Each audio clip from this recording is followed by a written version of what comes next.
chrétiens d'Orient sont à l'honneur à l'Institut du monde arabe jusqu'au 14 janvier prochain. Une exposition inédite met à l'honneur les 2000 ans d'histoire des chrétiens d'Orient.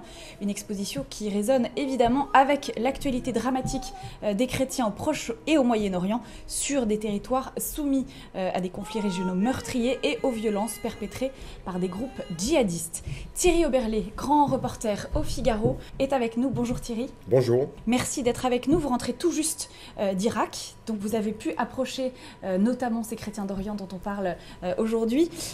C'est la fin de Daesh en Irak. La coalition internationale est sur le point de déloger l'État islamique. Qu'est-ce que ça signifie pour les chrétiens d'Irak ? C'est la fin territoriale de Daesh. Ouais. Il reste une poche qui se trouve dans la région de Kirkouk, dans le nord de l'Irak, mais les combats ont commencé et ils devraient se terminer par une défaite de l'État islamique. Maintenant, pour les chrétiens d'Irak, il y a trois choses. La première, c'est qu'il faut d'abord reconstruire toutes ces régions qui ont été ravagées par un conflit avec beaucoup de destruction, il n'y a plus d'infrastructures. Il y a cet aspect des choses. Ensuite, il y a le second, c'est que c'est la fin de la guerre contre Daesh, mais ce n'est pas la fin des rivalités confessionnelles en Irak entre chiites et sunnites, avec des chrétiens qui se trouvent pris en étau dans ce conflit. Et puis la troisième, c'est que Daesh a marqué les esprits. Ils étaient présents pendant plusieurs années. Et on risque quand même d'avoir toujours beaucoup de difficultés pour les chrétiens parce que le djihadisme n'est pas mort. En ce qui concerne la ville de Mossoul, je ne pense pas que les chrétiens reviendront là-bas. Parce qu'ils considèrent qu'ils ne trouveront jamais la sécurité. Il faut savoir que l'État islamique a beaucoup marqué les mentalités. Il y a eu un phénomène de rejet absolu des chrétiens. Ils n'ont plus confiance en leurs voisins et je ne pense pas qu'ils reviendront. En revanche, dans des villes qui sont plus proches du Kurdistan irakien, des villes comme Karakosh, par exemple, qui sont en territoire irakien, la population commence à revenir. Durant l'été, les gens ont profité des vacances et renverront leurs enfants parce que les écoles marcheront à la rentrée. Il y a à peu près 20% de la population chrétienne qui est revenue et la vie commence à redevenir normale là-bas. Comment les chrétiens voient l'éventualité d'un Kurdistan indépendant ? Qu'est-ce qu'ils en pensent ? Oui, j'étais lundi au Kurdistan irakien. Se déroulait donc le référendum d'indépendance et j'en ai profité pour aller dans les quartiers chrétiens d'Erbil, le quartier d'Ankawa, où les chrétiens ont participé au vote comme l'ensemble des Kurdes avec une forte participation. Et j'ai pu discuter avec des électeurs et chrétiens. La plupart, en fait, sont plutôt favorables à une indépendance kurde pour ceux qui vivent dans cette zone, parce qu'ils considèrent qu'ils sont en fait très protégés.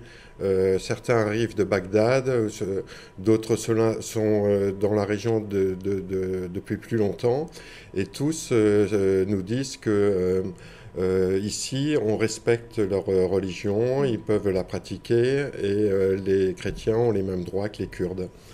Alors après, il y a également, je suis allé dans les bureaux de vote où vivent des réfugiés, c'est-à-dire des gens qui sont à l'extérieur des frontières actuelles du Kurdistan, dans des villes comme Karakosh par exemple, ou d'autres villes qui sont actuellement en zone irakienne. Donc le référendum n'a pas pu être organisé là-bas, mais des bureaux de vote.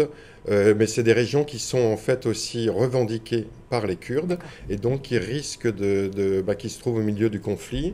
Et certains électeurs donc chrétiens de Karakosh sont allés voter pour dire on est pour l'indépendance du Kurdistan et sont allés voter dans les camps de réfugiés.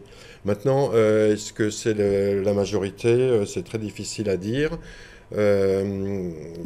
La ville de Karakosh, qui est la ville emblématique des chrétiens d'Irak, est en cours de reconstruction. Il y a environ 20% de la population qui est revenue.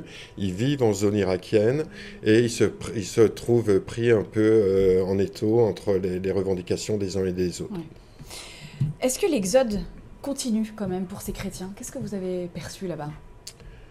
Alors c'est ambivalent. Il y a une partie de ces chrétiens qui veut reconstruire les villes et qui veulent essayer de rester sur place. Mais je pense que c'est quand même une minorité. La majorité de ces chrétiens restent dans les camps, attendent de voir comment les choses évoluent. Et ils ont toujours ce rêve de partir dans les pays occidentaux, en Australie, etc. Et beaucoup pensent que l'avenir des chrétiens est très compromis dans la région. Merci beaucoup Thierry Oberlé pour ces récits voilà, sur le vif, puisque vous rentrez il y a quelques heures d'Irak. Sur le même thème, je vous propose de suivre attentivement Le Figaro, qui propose un reportage inédit réalisé par Éric Biétry-Rivière sur les chrétiens du Levant, un carnet de route à suivre en 8 étapes. Merci beaucoup Thierry Oberlé, à très vite pour un nouveau Focus.